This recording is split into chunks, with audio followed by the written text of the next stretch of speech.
നമ്മൾ കുത്തനെയുള്ള ഇറക്കിറങ്ങുമ്പോൾ ബ്രേക്ക് എങ്ങനെയാണ് യൂസ് ചെയ്യേണ്ടത്, അല്ലെങ്കിൽ നല്ല ഹൈ റേഞ്ച് റോഡുകളിലൊക്കെ ഓടിക്കുമ്പോൾ വളവൊക്കെ തിരിഞ്ഞിറങ്ങുന്ന സമയത്ത് ബ്രേക്ക് എങ്ങനെയാണ് ഉപയോഗിക്കേണ്ടത്. ചില സമയങ്ങളിൽ വണ്ടിക്ക് ബ്രേക്ക് ഇല്ലാണ്ടാവും നമ്മൾ കറക്റ്റായിട്ടുള്ള ബ്രേക്ക് അപ്ലൈ ചെയ്തില്ലെങ്കിൽ. അപ്പോൾ അത് എങ്ങനെയാണ് ചെയ്യേണ്ടതെന്ന് ഒരു ചെറിയൊരു വീഡിയോ കേട്ടോ, ഉപകാരത്തിൽപ്പെടും, കാണുക. കാരണം എല്ലാവരും ഇറക്കിറങ്ങുമ്പോൾ എന്നാ ചെയ്യണമെന്ന് വെച്ച് കഴിഞ്ഞാൽ അറിയില്ലാത്തവർ ചിലപ്പോൾ ഗിയർ കൂട്ടിയിടും, തേർഡിലോ ഫോർത്തിലോ ഇട്ടിട്ട് വണ്ടി നല്ല സ്പീഡിൽ പോകുമ്പോൾ എന്ത് ചെയ്യുന്നു വെച്ചാൽ അത് ബ്രേക്ക് അടിച്ച് ബ്രേക്കിൽ ഇങ്ങനെ കാല് വെച്ചിട്ടുണ്ട് ഇറക്കം കാണിച്ച പോലെ ഇറക്കത്തിലേക്ക് ഇങ്ങനെ വണ്ടി ഉരുണ്ട് നല്ല ഫാസ്റ്റിൽ പോകും. അന്നേരം നമ്മളിങ്ങനെ ബ്രേക്കിലേക്ക് ചവിട്ടിക്കൊണ്ടേയിരിക്കുമ്പോൾ എന്താ ചെയ്യുന്നത് വെച്ച് കഴിഞ്ഞാൽ ബ്രേക്ക് ഷൂയിലും ഡിസ്കയിലും ലോഡ് കൂടി ചൂടായി പഴുക്കും.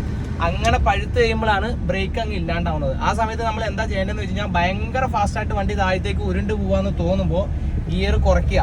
ഫോർത്തിലേക്ക് കിടക്കണമെങ്കിൽ തേർഡിലേക്ക് ഇടുക, തേർഡിലേക്ക് കിടക്കണമെങ്കിൽ സെക്കൻഡിലേക്ക് ഇടുക, സെക്കൻഡിലേക്ക് ഇട്ടിട്ടും ഭയങ്കര ഇതാന്ന് തോന്നുമെങ്കിൽ മെല്ലെ ഫസ്റ്റിലേക്ക് ഇടുക. ഫസ്റ്റിലേക്ക് ഇട്ടിട്ട് വളരെ ലൈറ്റായിട്ട് മാത്രം ബ്രേക്ക് മെല്ലെ അപ്ലൈ ചെയ്ത് കൊടുക്കുക. ഒറ്റ കൊടുക്കലല്ല, മെല്ലെ. അങ്ങനെ വേണം നമ്മൾ വണ്ടി ഓടിക്കാൻ. അപ്പോൾ സാധാരണ എല്ലാവരും പറയും ഏത് ഗിയറിലാണോ കയറ്റം കയറുന്നത് അതേ ഗിയറിൽ തന്നെ ഇറങ്ങി വരണം എന്നാണ് സാധാരണ രീതിയിൽ പറയുക.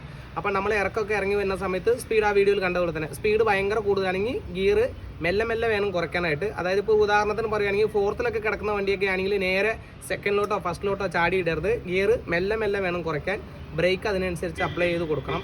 നമ്മൾ ഗിയർ കൂട്ടിയിട്ട് കഴിഞ്ഞാൽ വണ്ടി ചുമ്മാ ഭയങ്കര സ്പീഡായിട്ട് അങ്ങ് ഒഴുകി പോകുമായിരിക്കും. അപ്പോൾ അതുകൊണ്ട് തന്നെ പാർട്ടായിട്ട് വേണം ചെയ്യാൻ. പിന്നെ ഓട്ടോമാറ്റിക് വണ്ടിയാണെങ്കിൽ നമ്മുടെ ഇപ്പോഴത്തെ മാരുതിയുടെ AMT വണ്ടികൾക്കൊക്കെ ആണെങ്കിൽ മാനുവൽ എന്ന് പറഞ്ഞൊരു ഓപ്ഷൻ ഉണ്ടാവും. അപ്പോൾ മാനുവലിൽ ഇട്ട് കഴിഞ്ഞാൽ നമുക്ക് ഗിയർ അതിൽ അഡ്ജസ്റ്റ് ചെയ്യാൻ പറ്റും. പിന്നെ അല്ലാതെ ഓട്ടോമാറ്റിക് വണ്ടികളിൽ എനിക്ക് തോന്നുന്നത് ലോഡോ അങ്ങനെ എന്തൊക്കെയോ 2-3 ഓപ്ഷനുകളുണ്ട്. അതെനിക്ക് കറക്റ്റായിട്ട് അറിയില്ല. അത് അറിയാവുന്ന ആരോടെങ്കിലും ചോദിച്ചിട്ട് കറക്റ്റായിട്ട് ചെയ്യുക, അല്ലെങ്കിൽ കമൻറ്റ് കൂടെ ചിലപ്പോൾ ആരെങ്കിലും പറഞ്ഞു തരുമായിരിക്കും. അപ്പോൾ ഇന്നൊക്കെ രീതിയിലൊക്കെ നമ്മൾ ചെയ്യുകയാണെങ്കിൽ ബ്രേക്ക് സേഫ് ആയിരിക്കും കേട്ടോ. അപ്പോൾ മറ്റുള്ളവർക്ക് ഗുണമുള്ള കാര്യം തോന്നുവാണെങ്കിൽ ഒരു 2 പേർക്ക് ഷെയർ ചെയ്ത് കൊടുക്കുക.